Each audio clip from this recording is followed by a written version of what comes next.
The notification came through while I was waiting for the kettle to boil. Tuesday morning, 7:23 a.m. I sell vintage camera equipment online, nothing fancy, just a side income that covers my car insurance most months. I'd listed a Pentax K1000 the night before and expected maybe a question or two by lunchtime. The message wasn't about the Pentax. "Why are you using my photo?" it said. The username was Blue Heron 2891. No profile picture. Account created 3 weeks ago. I didn't understand.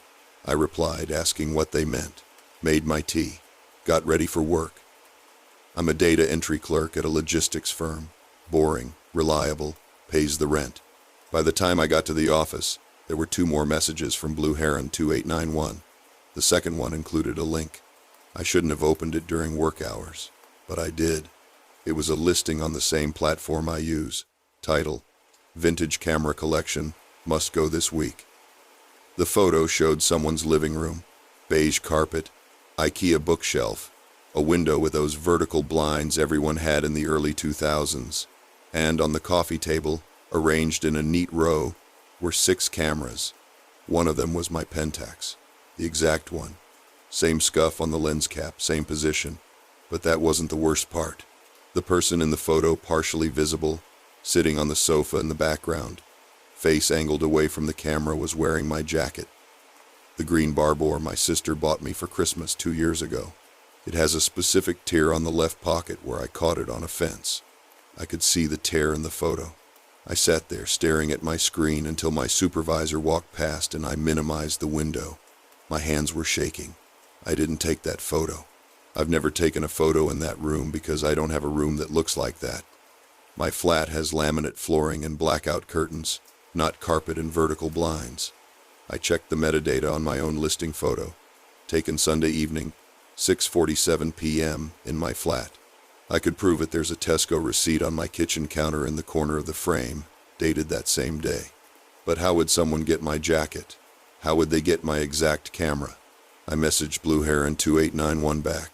That's not me. I don't know what that listing is, but I didn't post it. They replied within 2 minutes. Check the seller name. I went back to the listing. The username was a string of letters and numbers, nothing memorable. But when I clicked through to the profile, the bio section said, "Selling on behalf of house clearance. All items as seen." There were 12 other active listings under that account. Most of them were furniture wardrobes, side tables, a desk lamp. One was a box of books, and another was a men's winter coat. Navy blue, medium, same brand I own. Not the Barbour, but another jacket I have. I called the platform's support line during my lunch break. 40-minute hold time. When I finally got through, the agent sounded bored. I explained the situation: someone using my items, possibly my photo, my jacket visible in their listing. She said I'd need to file a formal report and provide evidence of ownership. "Has anything been stolen from your property?" she asked. "No," I said. "Everything's still here." "Then it's likely a coincidence or a similar item." I wanted to argue, but what could I say? That I recognized a tear in a jacket from a blurry background photo? That evening I went through my flat. I checked every drawer, every cupboard. Nothing was missing. My Barbour was hanging in the hallway where it always is. My navy coat was in the bedroom. The Pentax was still on my desk, exactly where I'd photographed it. I went back to the listing. It had been updated, new photos added. One of them showed the same coffee table, same cameras, but now there was a mug beside them. White ceramic, chipped handle. I have that exact mug. I bought it from a charity shop in 2019. The chip happened a month later when I knocked it against the sink. I checked my kitchen. The mug was in the dish rack, drying from this morning's tea. Blue Heron 2891 messaged me again. "I'm the one who should be asking why you're using my photo. That's my flat. That's my coffee table." I didn't know how to respond. I took photos of my own flat, my kitchen, my living room, my hallway. I sent them to Blue Heron 2891. "This is where I live. I don't know what's happening, but that's not my place in your listing." They didn't reply. I reported the listing to the platform. Gave them my evidence, the metadata, the timestamps. Got an automated response saying they'd investigate within 5 to 7 business days. The next morning I got a notification. Blue Heron 2891 had left me a review. 1 star. The text said, "Fraudulent seller. Uses stolen photos. Avoid." I hadn't sold them anything. We'd never completed a transaction. I tried to message them. Their account was deleted. The other listing, the one with my items, was still active. It had 3 watchers now. Someone had asked a question in the comments. "Is this still available? Can you post to Scotland?" The seller replied, "Yes, collection preferred but can post. Item located in my postcode." They'd listed my postcode, the exact area I live in. I don't know what to do. I've changed my passwords, made my profile private, reported everything I can. The police non-emergency line said it's a civil matter unless there's evidence of theft or harassment. But nothing's been stolen. Everything's still here. I keep checking the listing. It's still up. The photos are still there, my jacket, my mug, my cameras, all sitting in someone else's room. Or maybe it's my room, and I just don't recognize it anymore.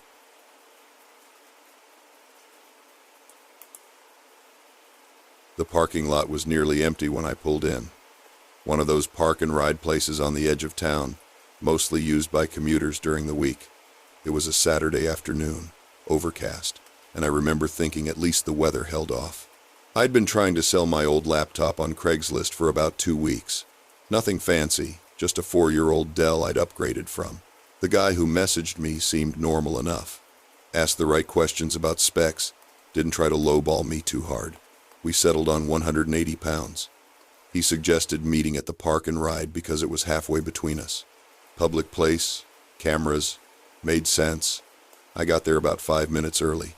Sat in my car, scrolling through my phone, keeping an eye out for his vehicle. He said he'd be in a dark blue Audi. At 3 p.m. exactly, a car matching that description pulled into a spot 3 spaces down from mine. I grabbed the laptop bag from the passenger seat and got out. The guy who stepped out looked to be in his late 30s. Jeans and a polo shirt, trimmed beard, normal. He smiled and walked over, hand extended. "You must be Sarah." "Yeah, hi." We shook hands.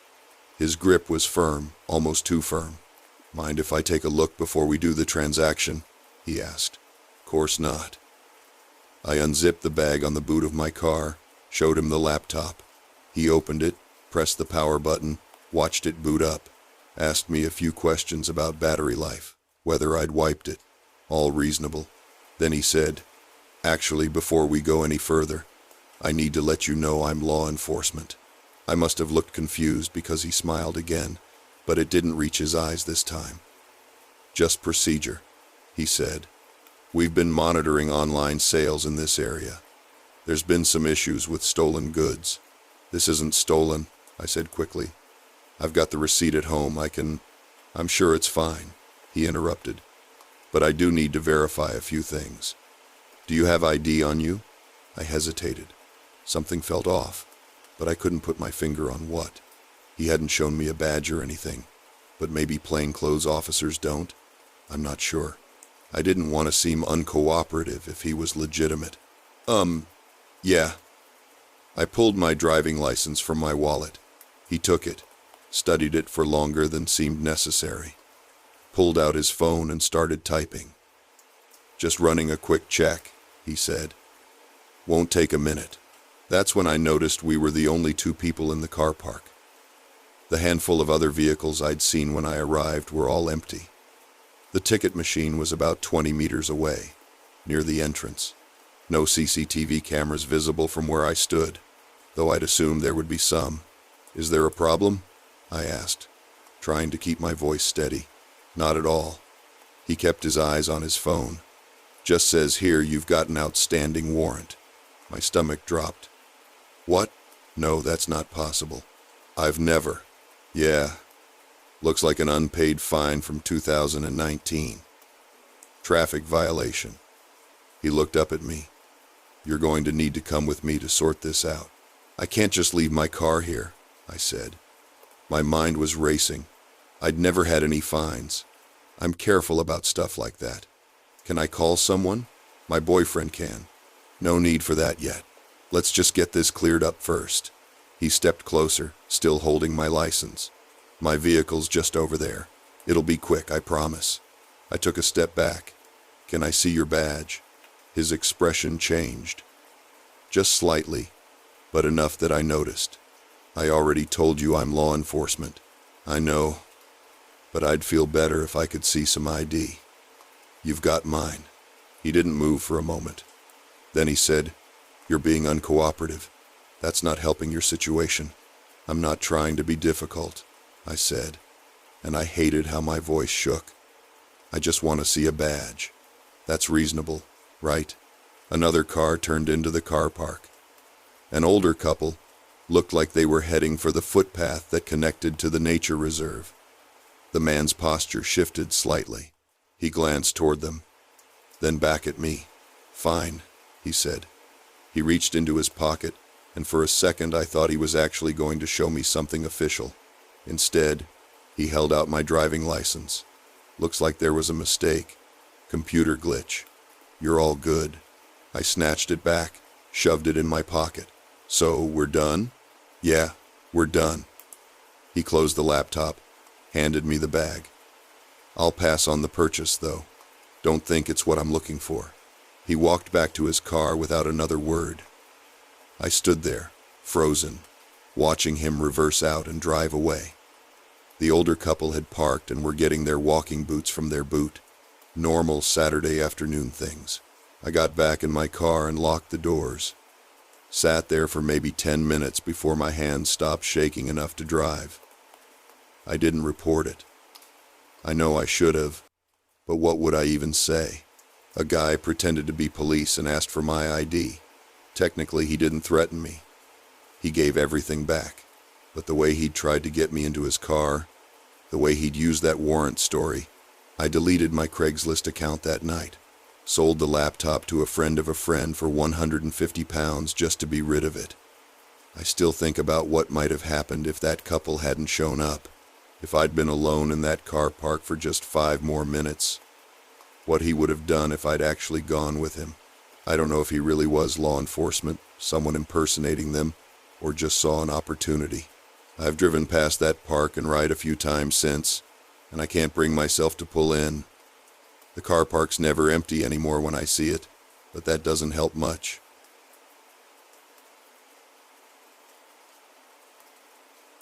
The seller's username was something generic. AutoTrader 347 or similar. I'd been looking for a used hatchback for about 3 weeks. Nothing fancy, just something reliable under $6,000. This one looked perfect in the photos, low mileage, service history, one owner. The listing said it was in a multi-story car park near the train station because the guy worked nearby and didn't want people showing up at his house. Fair enough, I thought. We agreed to meet on a Saturday afternoon.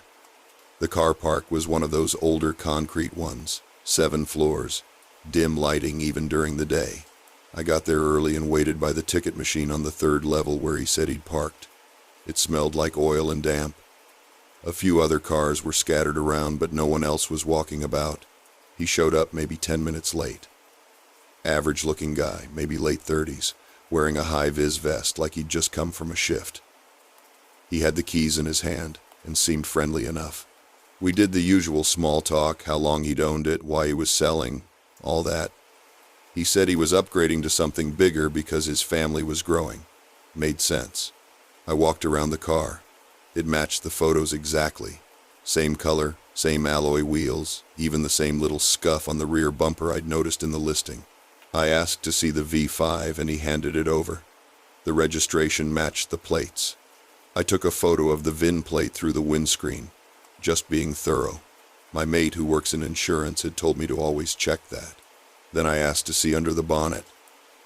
He hesitated for a second, said the release was a bit sticky, but he popped it open. I'm not a mechanic, but I know enough to spot obvious leaks or damage. Everything looked fine. While I was leaning over the engine bay, I noticed the VIN stamped on the chassis. I'd written down the one from the windscreen on my phone. They didn't match. I didn't say anything straight away. I just closed the bonnet and told him I wanted to take another look at the service book. He handed it over and I flipped through it, trying to act casual. The stamps were all there, but the VIN printed on the first page didn't match either of the ones I'd just seen. 3 different numbers. That's when I started to feel off. I asked him if he had the original purchase invoice, and he said it was at home. I asked why the VIN on the windscreen didn't match the chassis, and he laughed it off. Said the previous owner must have replaced the windscreen and the garage put the wrong sticker on. But that didn't explain the service book. He was still smiling, but his tone changed a bit. He said I was overthinking it, that it happens all the time with older cars. I told him I wanted to run an HPI check before I handed over any money, and he got annoyed. Said he had other people interested and didn't have time to stand around while I played detective. I started walking back toward the stairwell. He followed me, still talking, saying I was being paranoid and that he'd knock 200 quid off if I bought it now.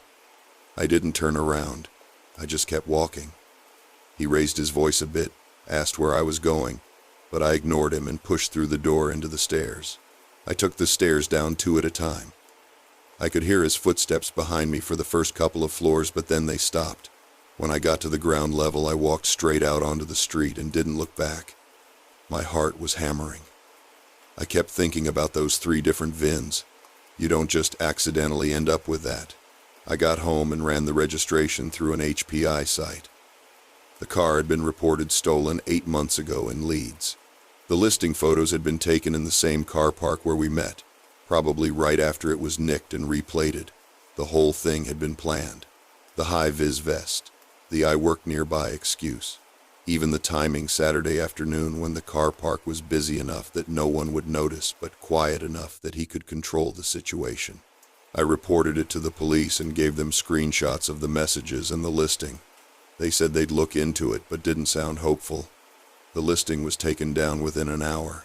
I checked his username on a few other sites and found 2 more cars listed with different registrations but similar stories.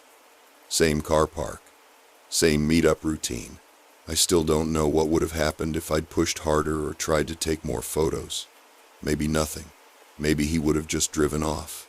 But the way he followed me into that stairwell, the way his voice changed when I said I wanted to check it, didn't feel like a normal sale going wrong. It felt like I'd stepped into something I wasn't supposed to see. I ended up buying a car from a dealer a week later. Cost me more, but at least I could sleep. I still get ads for cheap hatchbacks in my email and I delete them straight away. I don't even look at the photos anymore. I just think about that car park and those 3 VINs and wonder how many other people didn't notice.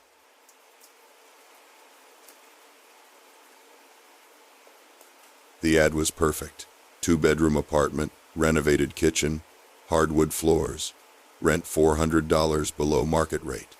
I'd been searching for weeks, sleeping on my sister's couch after my landlord sold the building. I had maybe 2 weeks before she started charging me rent herself. The Craigslist post had photos, normal ones, not those blurry disaster shots you usually see. Clean white walls, decent appliances, big windows. The address was listed as 847 Riverside Terrace, Unit 3B. I copied it into Google Maps while I was on my lunch break at the call center. Nothing came up. I tried different variations. 847 Riverside Drive, 847 Riverside Court. I zoomed in on the whole neighborhood. Riverside Terrace didn't exist. Street view showed a gap between 845 and 851, just a chain-link fence and overgrown lot. I almost deleted the email I'd drafted, but then I thought maybe it was new construction, something not updated on the maps yet, or a private road. The photos looked real. The contact name was Susan Freely, and she'd included a phone number, which felt more legitimate than the usual Gmail-only posts. I sent the email anyway, asked about viewing times. She replied in 20 minutes. Available tonight at 7 p.m. if that works. Building is set back from the street, easy to miss. Look for the blue mailbox. I should have asked more questions. I didn't. I got there at 6:50. The neighborhood was older, quiet. Most houses had those small front yards with chain link or nothing at all. I drove slowly past 845, a rundown duplex with newspapers piled on the porch, then the empty lot, then 851, a house with bars on the windows. No blue mailbox, no building. I parked and got out. It was getting dark, that flat gray light before sunset. I walked along the fence line of the empty lot. Weeds, broken glass, a shopping cart on its side. No path, no driveway, nothing. My phone buzzed. Text from the number Susan had used. Running 5 minutes late. Let yourself in through the side gate. I looked around. There was a gap in the fence about 20 feet down, where someone had peeled back a section. Not a gate, just bent chain link. I texted back, "Which gate? I don't see the building." No response. I waited. A car passed, headlights sweeping over me. I felt stupid standing there. Maybe I had the wrong block. I checked the email again. 847 Riverside Terrace. That's what it said. Another text. Blue mailbox. Side entrance. I walked farther down the fence. At the corner, half hidden by an overgrown bush, there was a dented blue mailbox on a post. No numbers on it. No address. It looked like it had been there for years, rusted at the base. Behind it, the gap in the fence was wider. Someone had cut it cleanly, folded it back. Beyond that, a narrow dirt path led into the lot, disappearing into brush and the shadow of some trees I hadn't noticed from the street. I stopped. Everything in me said to leave, but I thought about my sister's couch, about the application fees I'd already lost on 3 other places, about the deposit I'd saved sitting in my checking account, doing nothing.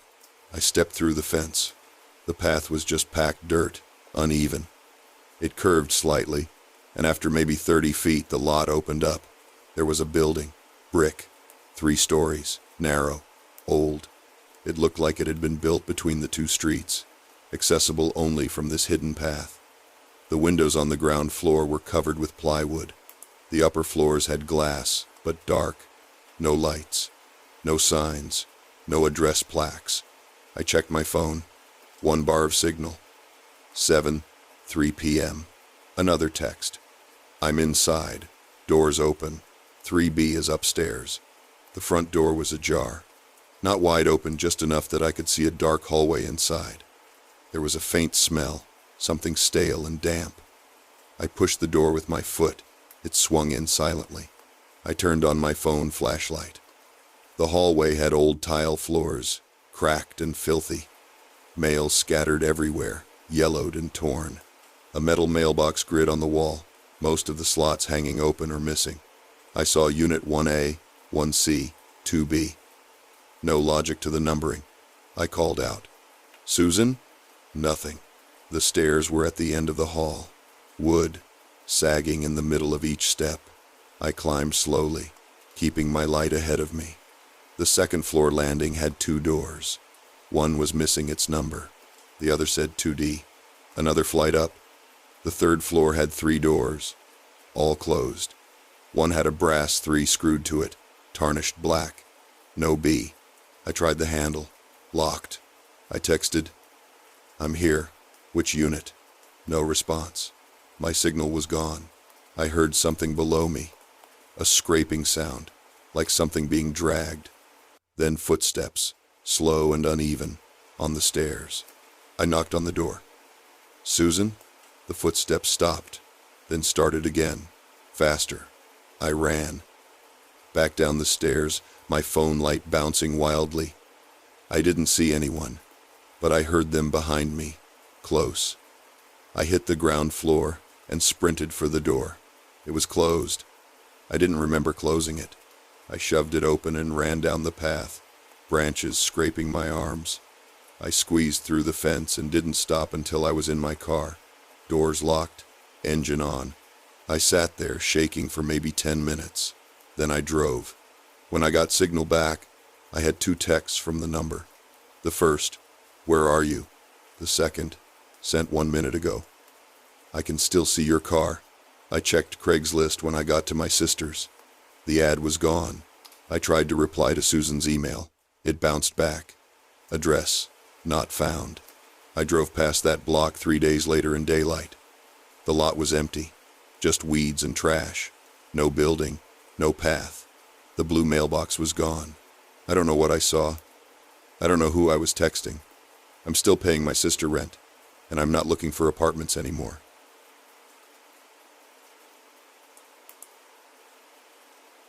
The car was already at the end of the street when I noticed the texture.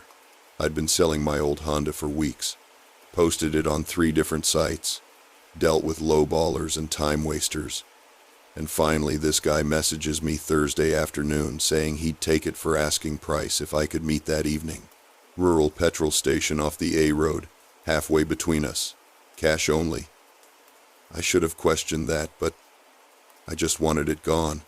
The station was one of those old independents that still does repairs. Single pump, flickering forecourt light, the kind of place that closes at 7. I got there just before 6 during a proper downpour, rain hammering the roof of my car. His van pulled up 10 minutes later, white Transit, no markings. Guy was maybe 40, work clothes, high-vis vest still on, normal. We did the usual dance. He checked under the bonnet, test drove it around the car park, asked about service history. I had all the paperwork in a folder. Everything seemed fine, professional, even. He counted out the money in 50s, 32 of them, all crisp and new. Said he'd withdrawn it that morning specifically for this. I remember thinking it was nice to deal with someone organized for once. The exchange took maybe 20 minutes total. He signed the logbook. I handed over both keys and the V5. Shook hands. He drove off in my Honda. I got in my wife's car. She'd followed me there in case something went wrong. Waited in the cafe. Bit inside and we headed home. It was still raining. I had the cash in my jacket pocket. Didn't want to leave it in the glove box. About 15 minutes into the drive, stuck at temporary lights where they're doing roadworks, I pulled out the stack to count it properly. My wife had the heater on full blast, and I remember the notes felt slightly damp from being in my rain-soaked jacket. That's when I noticed. The paper was too smooth. Not like wrong. Exactly. Just too perfect. I held one up to the interior light. The Queen's face looked right. The hologram strip caught the light properly, but something about the feel was off. I've handled enough cash in my life, used to work retail, dealt with the banking every night, and these felt like they'd been printed yesterday, which they probably had been, just not by the Royal Mint. I told my wife to pull over. We were on a straight stretch of dual carriageway, lay-by coming up. She thought I was being paranoid, but she stopped anyway. I got my phone out, Googled how to check 50s, held them up one by one. The watermark seemed okay. The foil was there, but the serial numbers I checked 3 in a row were identical. Exact same sequence. My stomach dropped. I tried calling the number he'd messaged from. Straight to voicemail, generic recording. Tried again. Same thing. I pulled up the original ad conversation. He'd deleted his account. Just gone. The listing I'd had up showed his messages as user no longer available. We sat there for maybe 10 minutes. Rain battering the windscreen. Me going through the stack over and over. 1,600 quid. All of it fake. Or at least I was 90% sure. My wife wanted to drive to the police station immediately, but I said, wait, let me think. He had my car. My actual, legal, registered car, with my name on the logbook he'd just signed. And I had his counterfeit money and absolutely no way to prove who he was. The petrol station probably had CCTV, but would it even be working? Would it show his face clearly, or his plates? Did it matter when I'd voluntarily handed over my car and taken his cash? I called 101, explained the situation to someone who sounded about 16 and kept putting me on hold. They eventually said I needed to report it in person, bring the notes, they'd log it, maybe contact action fraud as well. They asked if I felt in immediate danger. I said no, he's long gone. They said someone would call me back within 24 hours to arrange a statement. We drove home. I put the cash in a sandwich bag. Didn't want to touch it more than necessary. My wife kept saying I should have insisted on a bank transfer. Why did I agree to cash? Everyone knows cash sales are dodgy now. I didn't have an answer. It had seemed simpler at the time. The police called back Saturday morning. I went in, gave a statement, handed over the notes. The officer who took my report was polite, but I could tell he thought I was an idiot. He said they'd investigate, check with the petrol station for footage. But realistically, the car was probably already in pieces or on a ship to Eastern Europe. The notes would go to a specialist team. He gave me a crime reference number. I reported the car as sold anyway, had to, legally, but flagged it as potentially involved in fraud. Got a letter from DVLA 3 weeks later confirming the transfer. No idea where it is now. The insurance company weren't interested because technically I'd received payment, even if it was fake. My bank said they couldn't help because I'd never deposited it. I'm out a car and 1,600 quid. The police haven't called back. I checked the crime reference number online, sometimes still says, under investigation. I've stopped expecting anything to come of it. What gets me is how normal he seemed. Not shifty, not rushed. He knew exactly what to say, what to check, how to make it all feel legitimate. The rain helped. I wasn't paying attention to details.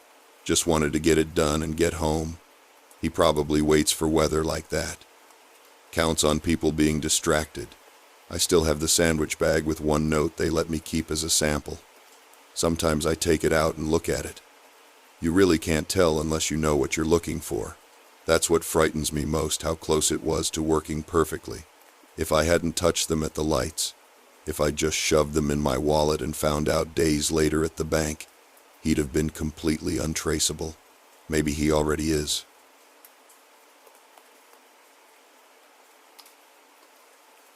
The address he gave me was in an industrial park off the Ring Road. I pulled into the lot around 2 in the afternoon, and the whole place looked half abandoned. Most of the units had shutters down or faded signage. His was Unit 14, tucked around the back near a chain-link fence. I'd been looking for modeling work on Craigslist for about 3 weeks. Nothing sketchy, just portfolio stuff. I'm trying to get into commercial work and my current photos are terrible. This guy, his ad said professional portfolio shoots, natural light, candid style, seemed legit enough. His email responses were polite, businesslike. He mentioned he'd worked with local agencies before. When I asked about his studio, he said it was private because he didn't like the overhead of a storefront space. Made sense at the time. The unit had a metal roll-up door, half raised. I could see concrete floor inside, some equipment cases stacked against the wall, no windows.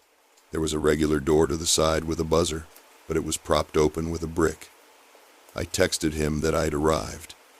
He replied immediately, "Come on in," setting up the backdrop. I hesitated. The place felt wrong, too quiet. No other cars in the lot except mine and a white van near the entrance. I thought about leaving, but I'd already driven 40 minutes and I didn't want to seem paranoid. I needed the photos. Inside, the space was bigger than I expected. High ceiling, exposed beams, concrete walls. There was a backdrop stand in the center, with white fabric clipped to it, 2 umbrella lights on tripods, a folding table with a laptop and some lenses, no windows anywhere, just fluorescent strips overhead, half of them flickering. He came out from behind a partition in the back corner. Mid-40s maybe, average height, glasses, polo shirt, friendly smile.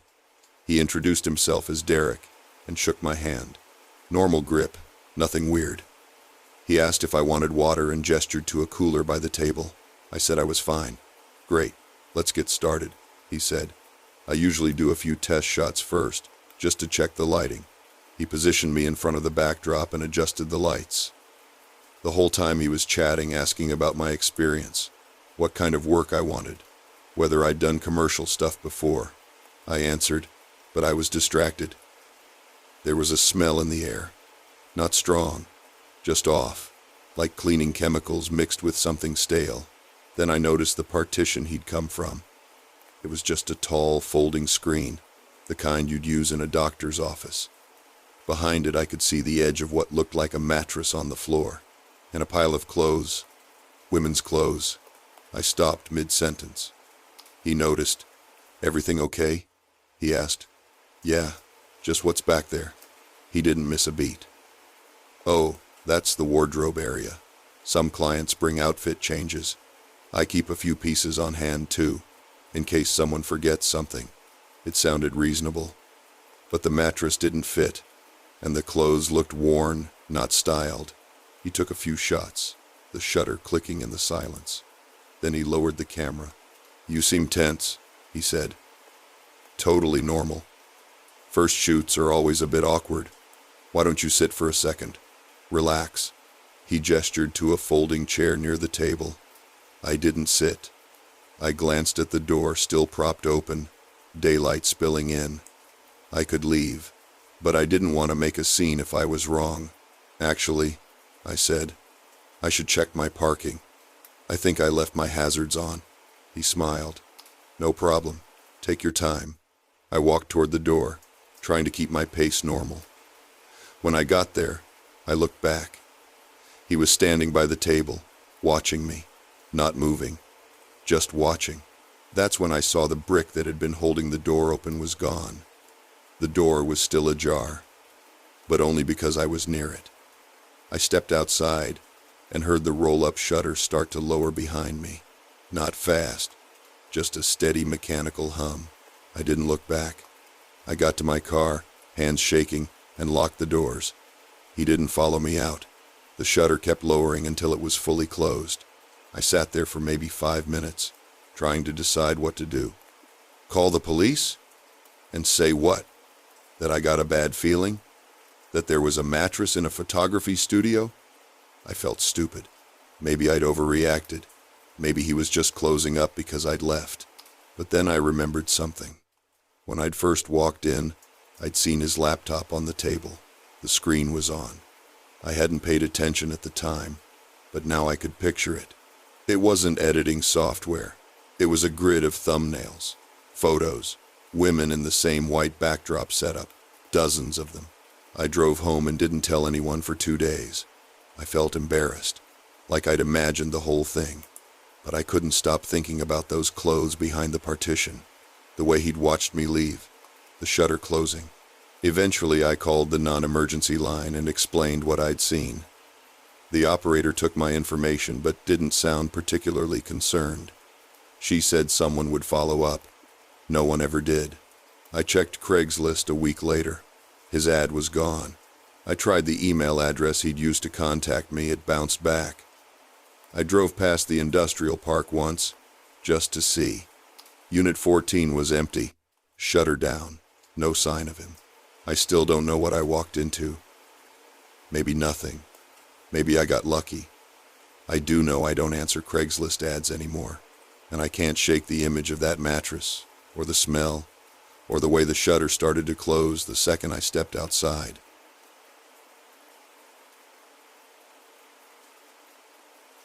The listing had been up for 3 days when I got the message. Still available? Can collect tomorrow afternoon if price firm. I'd been trying to sell my dad's old workbench for weeks, solid oak, too heavy for my flat, and I needed it gone before the end of the month. I replied yes, gave my address, said any time after 2 would work. The buyer's name was Martin. We exchanged maybe 4 messages total. He seemed normal enough, said he'd bring cash. Anyway, the next day, around 2:30, there's a knock. I'm expecting Martin. Middle-aged guy based on his profile picture, bit of gray hair. Instead, there's this younger bloke, maybe late 20s, wearing a high-vis jacket and work boots. He's got a van idling at the curb, hazards on. For the workbench, he says. Doesn't introduce himself. I hesitate. Martin sent you. He nods once, doesn't elaborate, just stands there, hands in his pockets. Right, I say. It's in the garage, round the side. He follows me without a word. The garage is detached, sits at the end of a shared access lane behind the terrace. It's one of those older blocks, concrete and peeling paint, doors that stick. I unlock mine and pull it open. The workbench is against the back wall, covered in a tarp. There it is, I tell him. You'll need a hand lifting it. Thing weighs a ton. He steps inside, looks at it, doesn't touch anything. Then he looks around the garage. At the shelves, the toolbox, the old paint cans stacked in the corner. Takes his time. Martin couldn't make it himself? I ask, trying to fill the silence. No answer. He's crouched now, running a hand along the underside of the bench. Is there a problem? I ask. He stands, wipes his hands on his jeans. Need to check something with him first. Check what? He pulls out his phone, steps back outside. I hear him talking, but it's too quiet to make out. I'm standing there in the garage, feeling stupid. After a minute, he comes back in. He wants to know if you've got the original invoice. I blink. Invoice? It's secondhand. My dad built it in the 80s. Right. He's looking at the shelves again. What about the tools? Any of those for sale? No. Just the bench. That's what the ad said. He nods slowly, like he's thinking it over. Then, he'll need to see it first, before we load it. He can see it in the photos, I say. That's why he messaged. Yeah, but he wants to see it in person. I'm starting to get annoyed now. So why didn't he come himself? The guy shrugs, doesn't answer. There's this moment where we're both just standing there, him blocking most of the doorway, me further in with my back to the bench. The lane outside is empty. No one really uses these garages anymore except for storage. My neighbor's is full of boxes. Hasn't opened it in months. Look, I say, trying to sound reasonable. If Martin wants to see it, he can come by another time, but I'm not holding it if he's not serious. The driver tilts his head slightly. He's serious. Then why send someone who won't even load it? No response. He's looking at me now, not the garage, and something about his expression makes me uneasy. It's not threatening, exactly, just blank, like he's waiting for something. I step toward the door. I think there's been a misunderstanding. Tell Martin to message me if he still wants it. He doesn't move. He's on his way. Be here in 10 minutes. What? He's coming now. Wanted me to check it out first. Make sure it's the right one. I don't know what to say to that. The right one? It's a workbench. There's only one. I'd rather we reschedule, I say, firmer now. I've got somewhere to be. I don't. But I want him gone. He finally steps aside, just enough for me to get past. I pull the garage door shut, fumble with the padlock. My hands are shaking a bit, which irritates me. He hasn't done anything, but I don't like how he's still standing there, watching me lock up, not going back to his van. I'll let Martin know, he says. I nod, start walking back toward my flat. He follows a few paces behind. When I reach my door, I glance back. He's still in the lane, phone to his ear again, looking at the garage. I go inside, lock the door, watch through the front window. The van's still there, hazards flashing. He gets in, but he doesn't leave, just sits there. After about 5 minutes, I message Martin. Your driver came by, but I wasn't comfortable completing the sale. Please don't send anyone else without confirming with me first. No reply. 10 minutes later, a second vehicle pulls up. Dark saloon, tinted windows. It parks behind the van. No one gets out.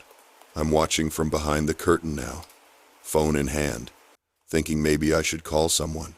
But call who? And say what? 2 vehicles parked on my street. The van driver gets out, walks over to the saloon, leans down to the passenger window. They talk for maybe 30 seconds. Then the saloon reverses, turns, drives off. The van follows. They're gone. I check my messages. Still nothing from Martin. I report the interaction to the selling platform, block his account. They send an automated reply about safety guidelines. That's it. I asked my neighbor later if he'd seen anything. He said he'd been out all day. I deleted the listing, kept the workbench. The thing that bothers me most isn't what happened. It's that I still don't know what they wanted. If it was the bench, why all the questions? Why send someone who wouldn't answer anything? And if it wasn't the bench, if they were checking out the garage, or the lane, or me, then what was I supposed to be? A target? A witness? I moved 3 weeks later. Different reasons mostly. Lease was up anyway, but I didn't put my new address on any selling sites. And I don't answer the door anymore unless I'm expecting someone specific. I still think about that driver sometimes. The way he looked around the garage like he was memorizing it. The way he didn't react to anything I said. And I think about that second car, waiting, whoever Martin was. I don't think he ever wanted a workbench.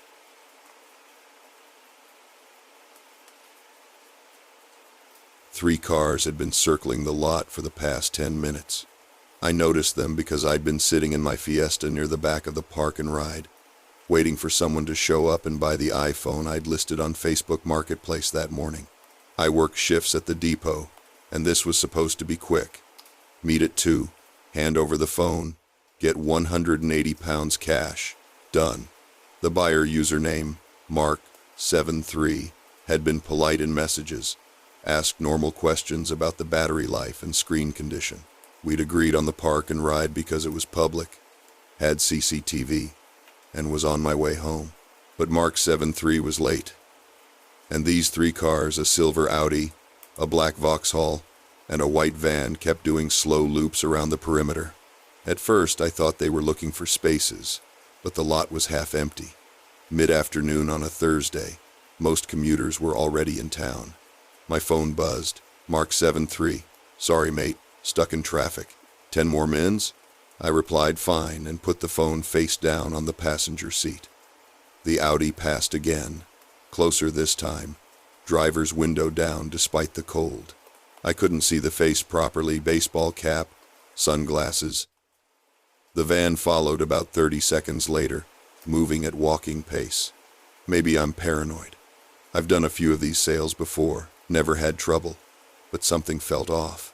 The way they weren't stopping, weren't parking, just circling. I locked the doors. Another message. Actually running late, sorry. Maybe 20 minutes? Really want the phone. I didn't reply this time. I started the engine not to leave yet, just to be ready. The Vauxhall pulled into a space 3 rows ahead, engine still running.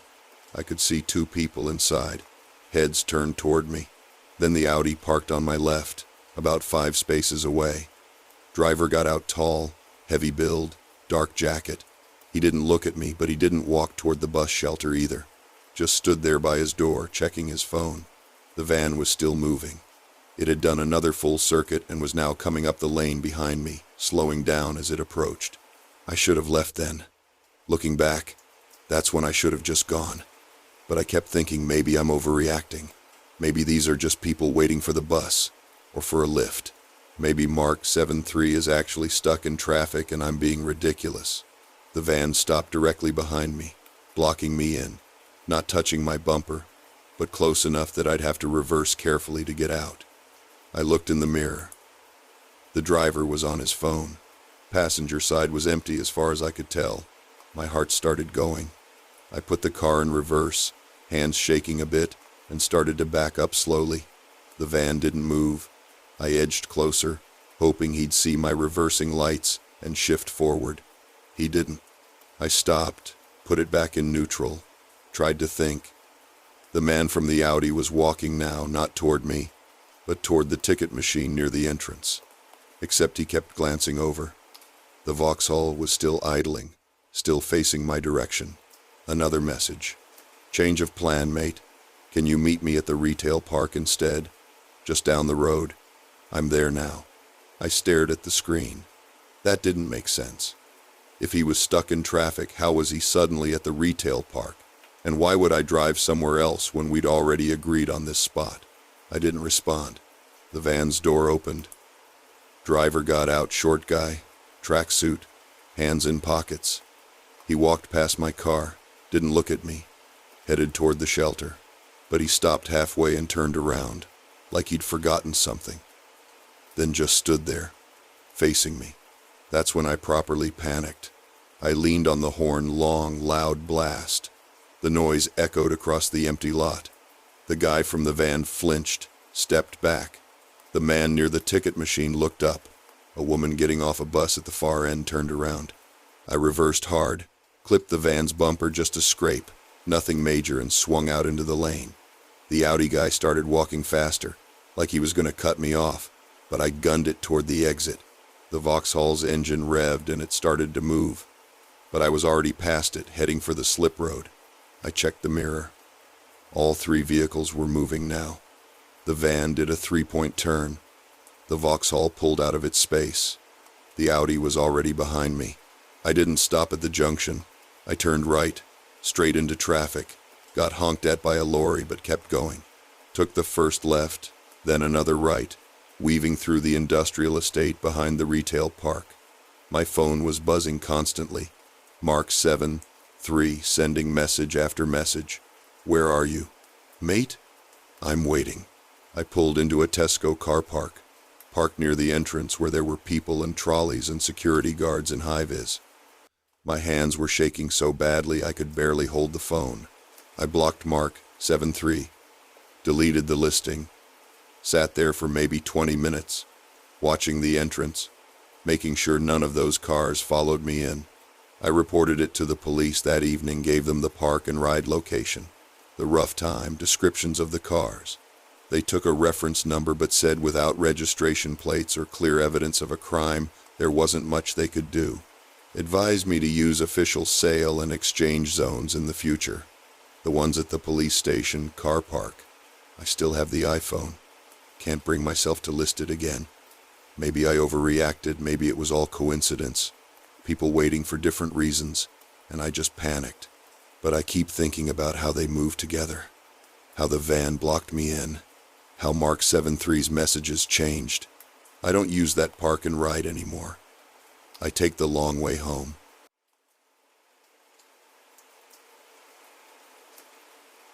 The notification came through at 3:47 a.m. I only know the exact time because I checked my phone after I woke up to use the bathroom. It was an email from the marketplace platform. Someone had asked a question about my listing. The vintage desk lamp I'd been trying to sell for 2 weeks. Except when I opened the app, half asleep, I saw my listing photo. My actual photo. The one I'd taken in my living room, with the lamp on my coffee table. But it wasn't in my listing anymore. It was in someone else's. Same lamp, same angle, same scuff mark on my table that I'd meant to crop out. But the username was different. Silver Fox, Deals. I'd never seen that account before. They were selling the lamp for 30 quid less than me, and they had my photo. I reported it immediately. Theft of content, I clicked. Impersonation. Then I went back to bed, annoyed but not really worried. People nick photos all the time on these sites. The platform would sort it. But in the morning, there were 3 more listings, all using my photos. Different items, a set of wine glasses I'd listed last month, a bookshelf I'd sold 2 weeks ago, and weirdly, a photo of my hallway. Just my hallway, listed as Victorian Terrace entrance. Various items available. I work from home most days, freelance copywriting, so I spent my morning coffee break reporting all of them. I also reverse image searched the photos to see if they'd been scraped from somewhere else first. Nothing. They were only on my account, and now these fake ones. Then I got a message. Direct. Through the app. Nice space you've got. Bet the light's good in the afternoon. From Silver Fox. Deals. I didn't reply. I screenshotted it and sent it to the platform's trust and safety team with my reports. Then I locked my phone and tried to get back to work. I had a deadline. I couldn't afford to spend all day chasing down some scammer. But an hour later, there was another listing. This time it was a photo I didn't recognize at first. Then I did. It was my kitchen window, taken from outside, at night, because you could see the reflection of my overhead light in the glass. I hadn't taken that photo. I'd never posted anything with that angle. I think that's when I started feeling sick. Properly sick, not just annoyed. I checked all my old listings, going back months. None of them had exterior shots. I don't even have a back garden, just a shared yard I never use. but someone had stood outside my kitchen window and taken that picture. And then they'd uploaded it to a marketplace site under a fake account, listing it as double glazed unit, excellent condition. I called the platform. 40-minute hold time. When I finally got through, the person on the other end sounded bored. She said they'd escalate it, but it could take 5 to 7 business days to investigate. I tried to explain that someone had a photo of my house taken from outside, but she just repeated the same thing, 5 to 7 days. I hung up and checked the app again. 2 new messages from Silver Fox. Deals. Why aren't you responding? I'm a serious buyer. I blocked the account. Then I deleted the app. Then I reinstalled it 10 minutes later because I needed to see if there were more listings. There were 6 now. All photos of my flat, the corner of my bedroom, my bathroom door, half open, the view from my front window looking out onto the street. Each one listed as a different item for sale. Curtain rail, door handle, street view package. I'm not sure what I was supposed to do. I tried calling the police non-emergency line, but when I explained it, the operator said it sounded like a civil matter, maybe harassment, but they'd need more evidence. She suggested I keep records and call back if it escalated. Escalated to what?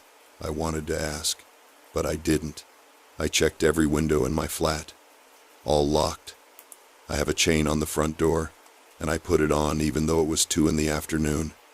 I closed all the curtains.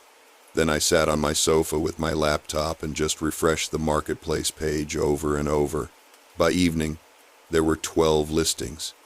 Some of the photos were definitely taken inside my flat angles. I recognized things I owned, but others I couldn't place. A close-up of my door lock, a photo of my building's entryway, the stairwell, and then one that made me stop breathing for a second. It was my desk, the one I was sitting at, taken from behind me.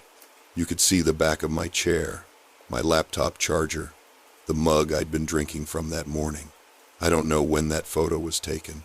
I don't know how. I grabbed my phone and called my upstairs neighbor, Priya. We're not close, but we're friendly enough. I asked if she'd seen anyone hanging around the building. She said no, but she'd been at work all day. Then she asked if I was okay. I said yes, but I don't think she believed me. I reported every listing again. I sent another email to the platform with all the screenshots, including the messages. I even tried to escalate it on Twitter, tagging their support account. No response. The last listing went up at 9:23 p.m. It was a photo of my front door, taken from inside the hallway. The listing title was just my flat number. No description, no price, just the number. I didn't sleep. I kept the lights on and checked the app every 20 minutes. At some point, I must have dozed off on the sofa because I woke up at 6 a.m. with my phone dead and my neck aching. When I charged it and logged back in, all the listings were gone. The account Silver Fox Deals didn't exist anymore. I checked my messages empty. My reports had been closed with an automated response. Issue resolved. But I got one more email. Not from the platform. From an address I didn't recognize. No subject line. It just said, "See you soon." Attached was a photo of my building, taken this morning. I could tell because my neighbor's car was in the same spot it's in right now. I'm writing this from a coffee shop 3 streets over. I don't know if I'm going back.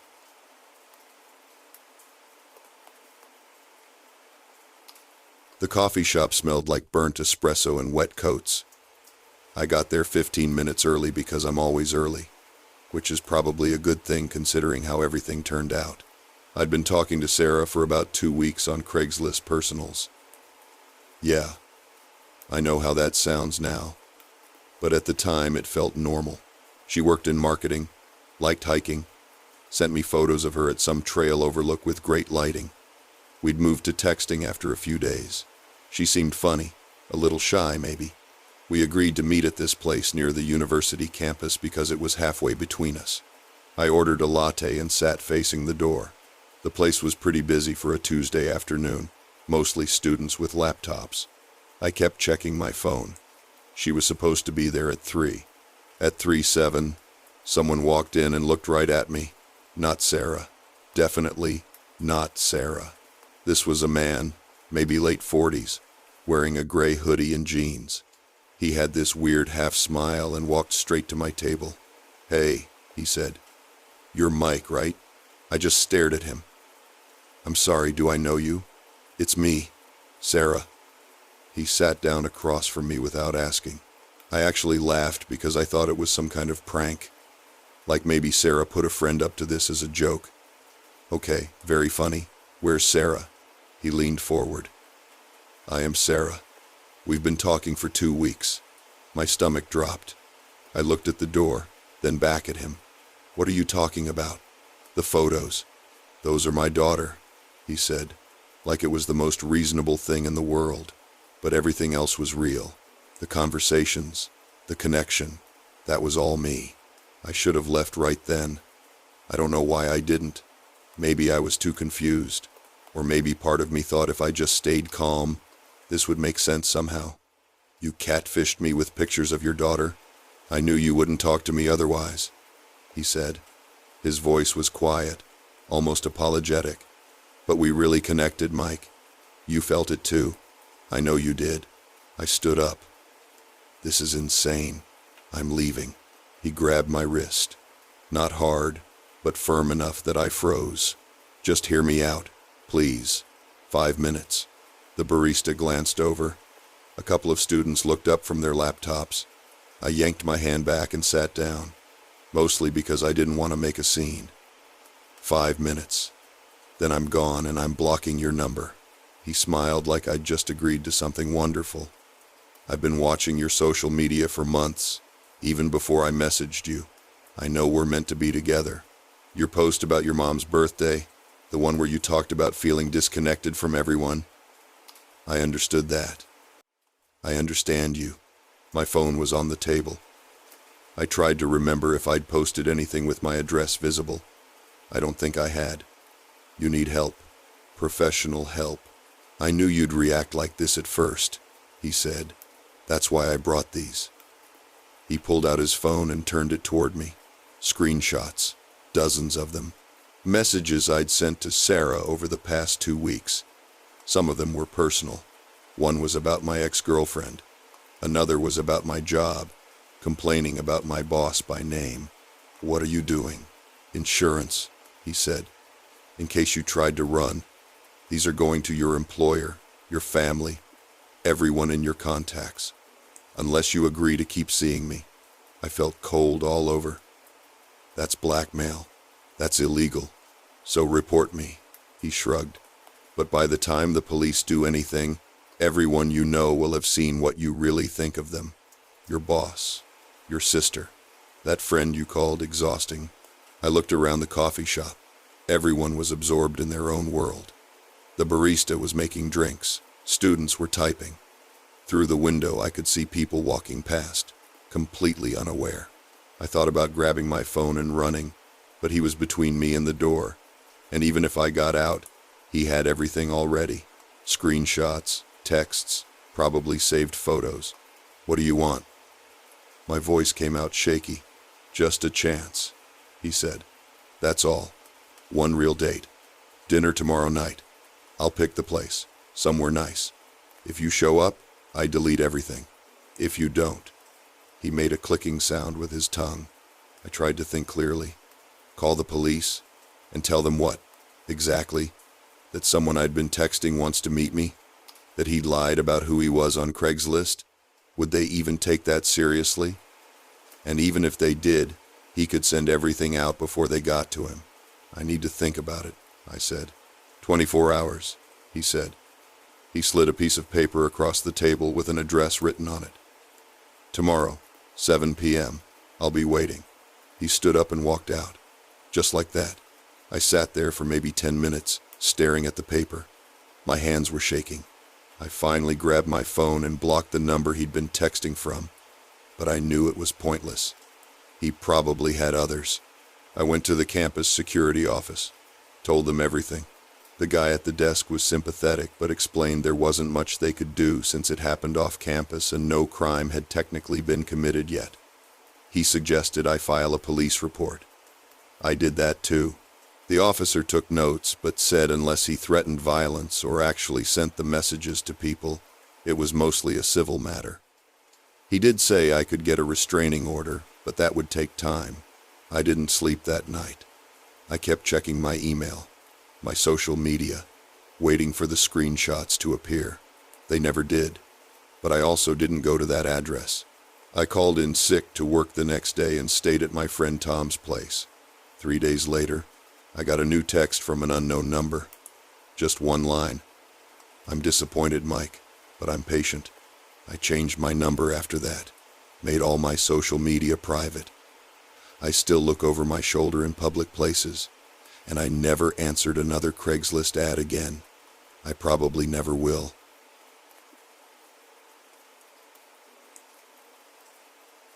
The first text came through while I was still in the Tesco car park. "You made a mistake." I stared at my phone, confused. I'd just canceled a meetup with someone who wanted to buy my old laptop, listed it on Facebook Marketplace 3 days earlier. He'd seemed normal enough in messages, asked the right questions about specs and battery life. But then he'd wanted to meet at a rural petrol station off the A38, 20 minutes out of town, at 7:30 in the evening. Something about it felt off. I work in admin at the council offices. Nothing exciting, but I'm not stupid. I told him I'd changed my mind about selling. That's when the messages started. "You made a mistake," was followed by "I know where you work." Then a photo. It was the front of our building, the municipal offices on Castle Street. Taken recently, I could see the Christmas decorations still up in the windows even though it was mid-January. I sat in my car, engine running, heating on full blast because it was freezing. My hands were shaking. Maybe I overreacted. Maybe it was just someone messing about. I blocked the number and drove home. The next morning, there was a printed screenshot of my Facebook profile taped to my car windscreen. The same profile photo I'd been using for 2 years. Someone had been in our work car park overnight. Security's useless there. The barriers haven't worked properly since the contractor left last year. Anyone can drive in. I reported it to the police online. Got an incident number. Felt like I was doing something. The officer who rang me back sounded bored. Said it was probably just someone annoyed about a canceled sale, that it would blow over. He suggested I delete my marketplace listing and keep my profiles private. I'd already done both. That afternoon, a new number texted me. "You should have met me. Would have been easier." I didn't respond. I told my supervisor, Karen, about it during our team meeting. She's been there 15 years, seen everything. She said to keep logging it all, take screenshots, but not to engage. "Don't give them anything to work with," she said. The others in the office were sympathetic, but I could tell they thought I was being dramatic. Fair enough. I might have thought the same. On Wednesday, the messages changed tone, more specific. Red Polo, registration ending DXF. That was my car. You leave work at 5:15 most days. Sometimes you go to the Tesco on Riverside before going home. They were watching me. Or they had been.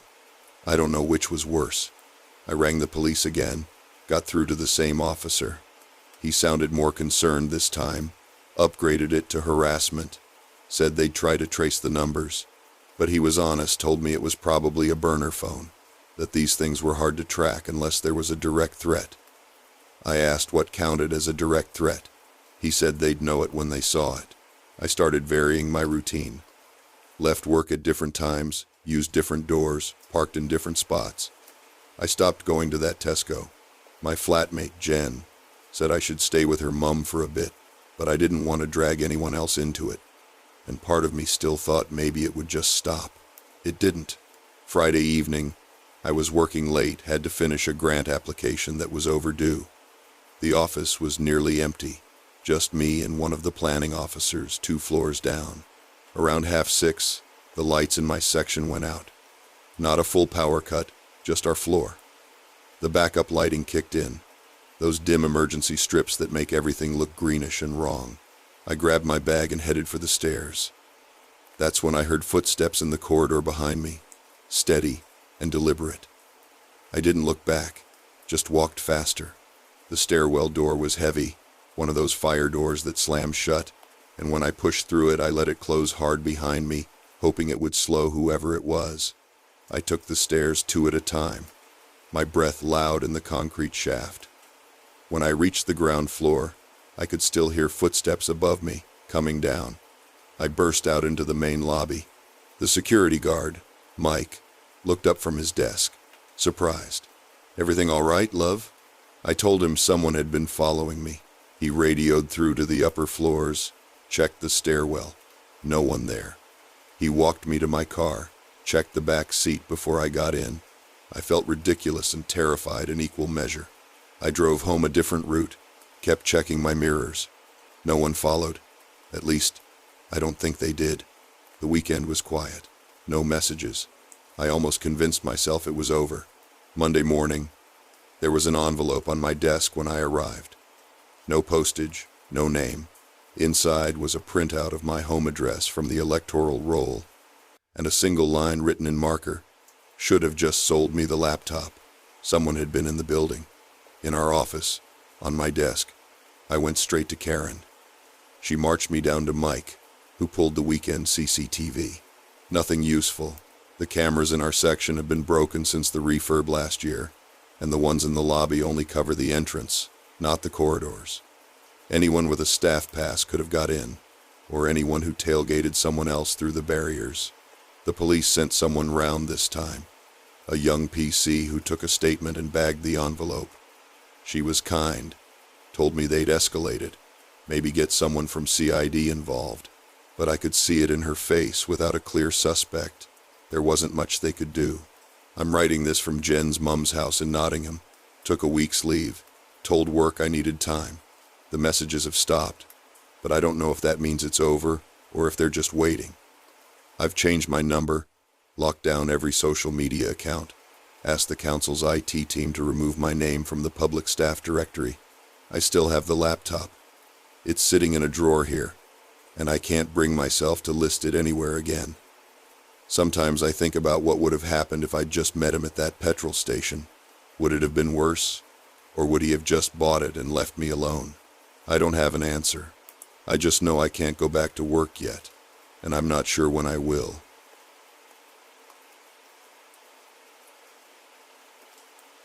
The listing looked perfect. 2-bedroom flat in Zone 3, recently renovated, hardwood floors, loads of natural light. £1,400 a month, which felt like a miracle for London. I'd been searching for weeks, losing out on places within hours of them going up. My landlord had already given me notice because he was selling, so I had maybe 3 weeks to sort something. The agent's name was Marcus. He responded to my inquiry within 10 minutes, very professional. Said he had 3 viewings that day but could squeeze me in at 7 p.m. if I was serious. I told him I was. He sent over some additional photos. The kitchen had those trendy open shelves. The bathroom had one of those rainfall shower heads. It looked too good, honestly, but I was desperate. I took the overground to the address he'd given me, a quiet street near Walthamstow. Arrived about 10 minutes early. The building was a conversion, red brick, Victorian, I think. I waited outside, checking my phone. Marcus texted at 7:05 saying he was running 5 minutes late, stuck in traffic. Fair enough. He showed up around 7:15, apologizing, smartly dressed, had a leather portfolio under his arm, looked the part. We went up to the 2nd floor and he unlocked the door with a proper key, not one of those lockbox things. That made me feel better, like it was legitimate. The flat was exactly as described, empty, freshly painted, that new carpet smell. I walked through every room, checked the water pressure, opened cupboards. Marcus was chatty, said the landlord lived abroad, managed several properties through his agency. He showed me the tenancy agreement on his tablet. Everything looked standard. He said if I wanted it, I'd need to move fast. 2 other people were viewing tomorrow morning. I should have taken more time. I know that now. But I was already picturing my furniture in there, my books on those shelves. I told him I'd take it. He said, "Brilliant. He'd email over the contract and I'd need to transfer the deposit and first month's rent to secure it. Standard stuff. I'd done it before at my current place. That night I read through the contract he sent. It all seemed fine. Deposit protection scheme mentioned. Break clause after 6 months. Landlord's details at the bottom. I transferred £2,800 the next morning to the account details he provided. He confirmed receipt within the hour. Said he'd courier the keys over in a few days, closer to my move-in date, which was the following Monday. I gave notice to my current landlord, started packing. Felt relieved, honestly. One less thing to stress about. The keys never arrived. I texted Marcus on the Friday. He said the courier had messed up. He'd send them via next-day delivery Saturday morning. Nothing came. I rang him Saturday afternoon and it went to voicemail. Rang again that evening. Voicemail. Texted. No reply. Sunday I started panicking. Move-in was Monday. I tried calling from a different number and he answered immediately.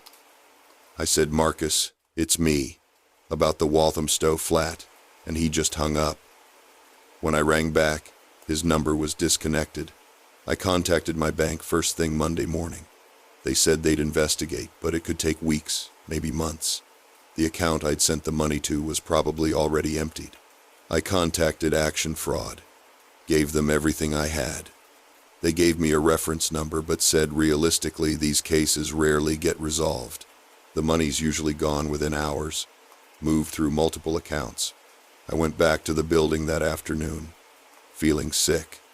Knocked on the door of the flat. A woman answered, looked confused. I explained I'd rented the place and she said no. She'd lived there for 3 years. She was very nice about it. Made me a cup of tea while I tried not to cry. Said this had happened before on her street. Someone using addresses and posing as agents. I checked the photos Marcus had sent me against her actual flat. They were similar, but not the same. Different radiators, different door handles. I'd been too focused on the overall vibe to notice the details didn't quite match. Maybe he'd used photos from a similar flat in another building, or staged photos from somewhere else entirely. The agency name he'd used didn't exist. I found that out later when I tried to report them to the property ombudsman. The email domain was registered 2 months ago and expired a week after I sent the money. His phone was a pay-as-you-go that's probably in a bin somewhere now. I ended up sofa surfing for a month, staying with my sister and then a friend from work. Eventually found a studio in Zone 4. Much smaller, more expensive than I'd planned. Had to borrow money from my parents for the deposit because mine was just gone. The bank investigation went nowhere. Action Fraud sent me an automated update after 6 weeks saying insufficient evidence to pursue. Looking back, there were signs. The way he pushed me to decide quickly. The fact he only had 1 viewing slot available when he'd mentioned multiple viewings. The way he answered immediately when I rang from a different number. But when you're desperate and stressed and the place looks perfect, you ignore those things. You tell yourself it's fine. I still get angry about it. Not just the money, though that hurt. It's the feeling of being stupid. Of falling for something so obvious. I work in finance. I should have known better, but these people are good at what they do. They make it feel legitimate until the moment it isn't. I've changed how I look for places now. Only view during office hours. Always verify the agency exists independently. Reverse image search every photo. Pay deposits through proper protected schemes only. It's exhausting being this suspicious of everything, but I won't let it happen again. The worst part is knowing he's probably done this to dozens of other people. Probably still doing it now. Different name, different listings, same script. And there's nothing I can do about it except warn people when I can. So I'm warning you, if it feels too good, too urgent, too convenient, trust that feeling. Because by the time you realize something's wrong, your money's already gone.